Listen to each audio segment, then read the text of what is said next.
हे तीळ, शेंगदाणे आणि थोडं खोबरं त्याचं कूट करून घेतलंय. हे चिक्कीचा गूळ आहे 2 वाटी. आता आपण थोडं तूप टाकूया.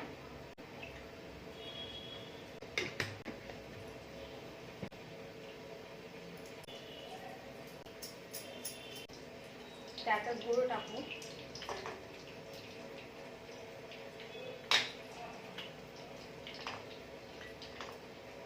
हा चिक्कीचा गूळ आहे.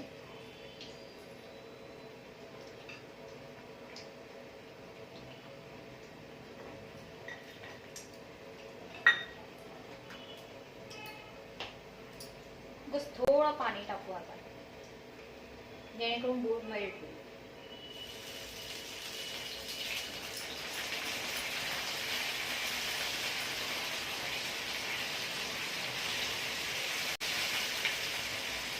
थोडं पाणी घ्यायचं आणि त्यात थोडंसं एक टाकायचं आणि मग बघायचं.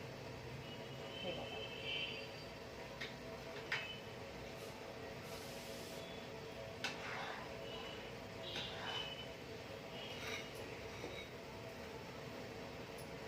त्याच्यात हे टाकून द्यायचं.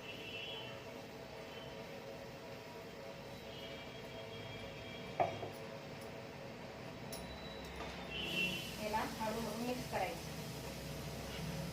त्याच्यामध्ये कच टाकतो.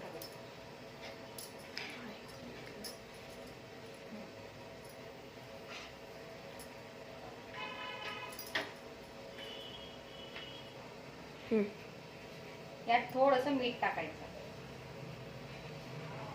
कोणत्याही गोड वस्तूमध्ये थोडं मीठ टाकलं की टेस्ट वाढते.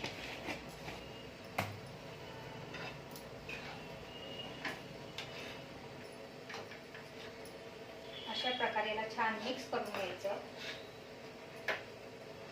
आणि आता याचे आम्ही लाडू बनवणार.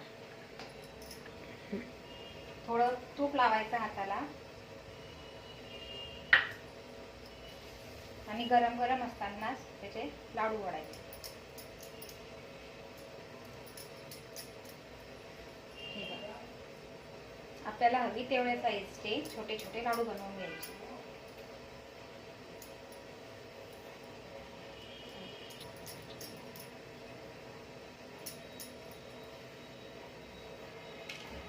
हे बघा, आता मी पूर्ण झाल्यावरती तुम्हाला दाखवते. हे तयार झाले आमचे संक्रांतीचे लाडू.